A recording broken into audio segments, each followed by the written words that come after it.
Everyone, स्वागत है आप सभी का हमारे यूट्यूब चैनल पे। आज के इस वीडियो में हम बीएससी माइक्रोबायोलॉजी माइनर का लास्ट टॉपिक पढ़ने जा रहे हैं। इसी के साथ हमारा सिलेबस ख़त्म हो जाएगा। हमारी लास्ट यूनिट है 5 चैप्टर 3, जिसका नाम है पौधे एवं प्राणियों में सूक्ष्म जीवों के कारण होने वाले रोगों की अवधारणा।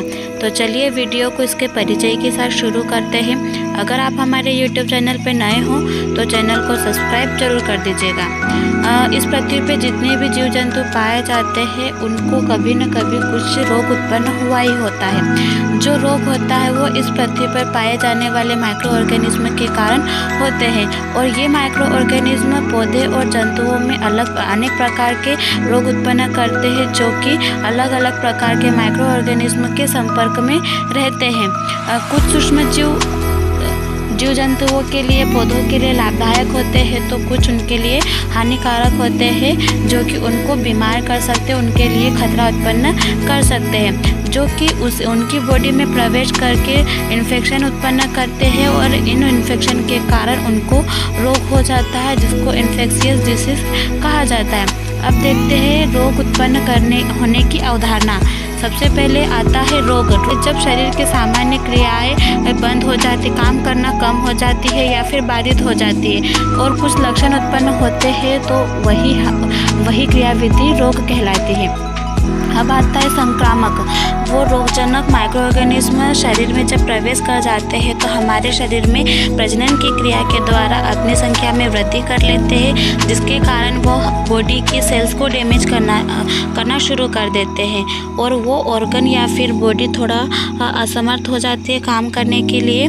तो इस इन्फेक्शन के कारण जो रोग उत्पन्न होता है उसी को ही इन्फेक्शियस डिसीज या संक्रामक रोग कहते हैं। अब आता है रोगजनक सूक्ष्म जीवों के प्रकार कि बीमारी फैलाने वाले माइक्रो ऑर्गेनिज्म कितने प्रकार से होते हैं। पहला इसका टाइप होता है बैक्टीरिया। बैक्टीरिया जो होते हैं, इनकी जो कोशिकीय संरचना होती है, एक कोशिकीय जीव होते हैं, केवल एक कोशिका से मिलकर इनका शरीर बनता है। साथ ही साथ इनकी कोशिकीय संगठन की बात करते हैं तो इनमें प्रोकैरियोटिक कोशिकाएं पाई जाती है, जिनमें क्लियर नाभिक नहीं दिखाई देता।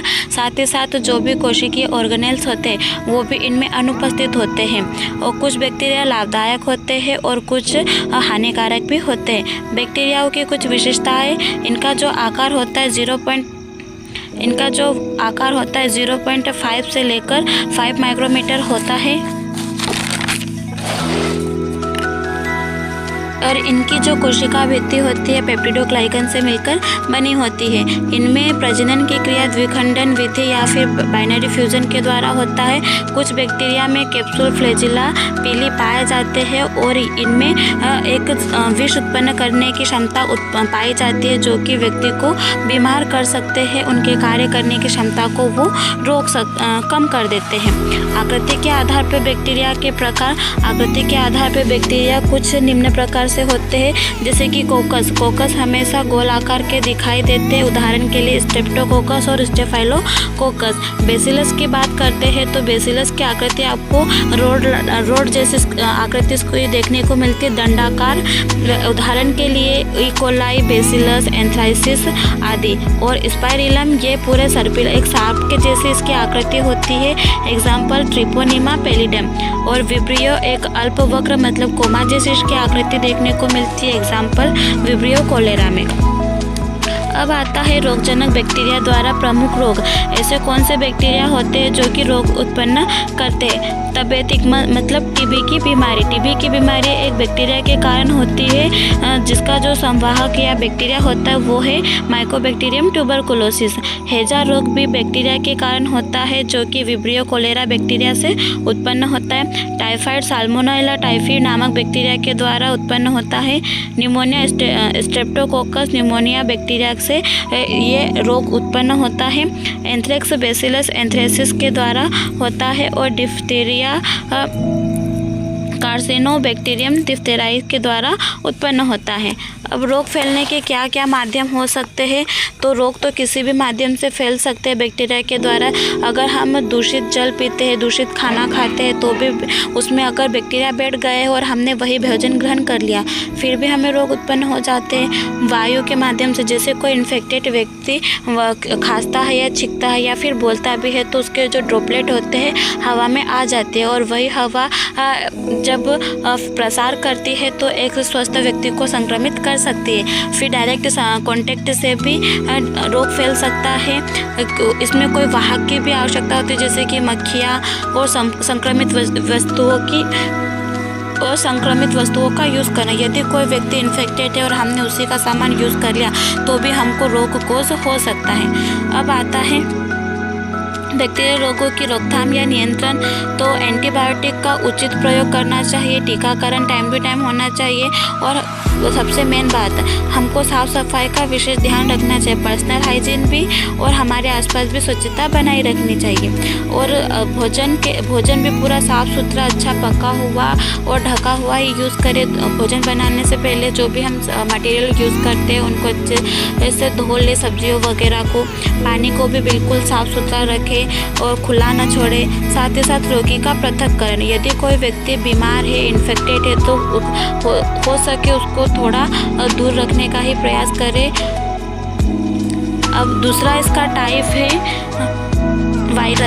वायरस अकोशिकीय जीव होते हैं और ये बहुत ही सूक्ष्म रोगजनक होते हैं। इनको हम हमारे नेक्ड आई से नहीं देख सकते। इनको देखने के लिए केवल माइक्रोस्कोप की आवश्यकता होती है और ये किसी जीव के शरीर में जीवों के जैसे व्यवहार करते हैं। यदि ये जीव के शरीर में नहीं रहते, उस दौरान इनकी जो एक्टिविटी होती है वो निष्क्रिय हो जाती है, बिल्कुल निर्जीव जैसे बिहेव करते हैं। इसीलिए वायरसेस को सजीव और निर्जीव के बीच की एक संयोजक कड़ी के रूप में भी जाना जाता है। वायरस की विशेषताएं, इनका जो आकार होता है 20 से 30 नैनोमीटर होता है। साथ ही साथ इनमें न्यूक्लिक एसिड पाया जाता है। कुछ वायरस में लिपिड एनवलप भी होता है और ये स्वयं ऊर्जा नहीं बना सकते। वायरस के द्वारा कौन कौन से रोग होते हैं, किस प्रकार से फैलते हैं और ये कौन से अंग को प्रभावित करते हैं, तो चलिए देखते हैं। सबसे पहले पोलियो रोग एक बीमारी होती है जो कि पोलियो वायरस के द्वारा फैलती है और ये इसका फैलने का कारण दूषित पानी हो सकता है। और ये कौन से अंग को प्रभावित करता है, तो पक्षाघात को। और दूसरा होता है रेबीज़ एक वायरस के कारण होता है जो कि जानवरों की लार में उपस्थित होता है। यदि कोई जानवर काट लेता है, जैसे कि कुत्ता वगैरह, तो रेबीज़ रोग उत्पन्न हो सकता है और ये डायरेक्ट हमारे तंत्रिका तंत्र पर अफेक्ट डालता है। फिर तीसरा रोग है खसरा एक मीजल्स वायरस के द्वारा उत्पन्न होता है और ये हवा से फैलने वाला रोग होता है। ये डायरेक्ट ही हमारी त्वचा और हमारे शारीरिक तापमान को अफेक्ट डालता है। फिर आते हैं चेचक की बीमारी वेरियोला वायरस के कारण फैलती है। ये हमारे सांस की बूंदों, त्वचा के संपर्क से या फिर यौन संपर्क या माँ से शिशु तक इस माध्यम से ये फैलती है और इसका जो प्रभावित अंग है त्वचा को प्रभाव कर सकती है, हमारे मुंह, गले, फेफड़ों को प्रभावित करती है। साथ ही साथ प्रतिरक्षा तंत्र को भी ये कमज़ोर कर देती है। अब आता है हेपेटाइटिस ए, बी और सी इन तीनों वायरस के कारण हो सकता है और ये किसके द्वारा फैलता है, तो असुरक्षित यौन संबंध बनाने से, यूज़ किए हुए इंजेक्शन का यूज़ करने से, टैटू और दूषित पानी का यूज़ करने से फैलता है और ये इफेक्ट डालता है लीवर को। अब आता है इन्फ्लुएंजा एक फ्लू डिसीज़ होती है जो कि इन्फ्लुएंजा वायरस के कारण होती है और इसका जो फैलने का माध्यम होता है हवा है और ये व्यक्ति के प्रतिरक्षा तंत्र को प्रभावित करते, इम्यून सिस्टम को ये वीक कर देता है। अब फिर अगला वायरस है कोविड-19। ये SARS-CoV-2 वायरस इसका नाम है और ये वायु की बूंदें, श्वसन की बूंदों के माध्यम से फैलता है और ये व्यक्ति के इम्यून सिस्टम को और रेस्पिरेटरी सिस्टम को अफेक्ट डालता है। फिर अगला सूक्ष्म जीव है फंगस।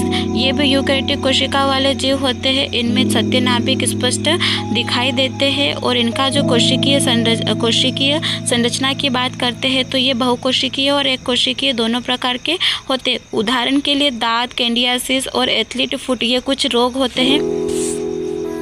फिर अब आता है प्रोटोजोआ। प्रोटोजोआ भी माइक्रो ऑर्गेनिज्म की कैटेगरी में आते हैं जो कि रोग उत्पन्न करते हैं। ये एक कोशिकीय और यूकैरियोटिक कोशिकीय जीव वाले होते हैं। उदाहरण के लिए मलेरिया जो कि मादा एनाफिलिस मच्छर के काटने से फैलती है। अमेबियासिस जो कि एंट अमेबा हिस्टोलिटिका नाम के प्रोटोजोआ के कारण ये डिसीज होती है। फिर अगला आता है माइक्रो ऑर्गेनिज्म हेलमिंथिस। ये बहुकोशिकीय जीव होता है और इसके कारण होने वाले रोग एक तो फाइलेरिया, टेनिया, एस्केरिस, इनके माध्यम से बीमारियां उत्पन्न होती है।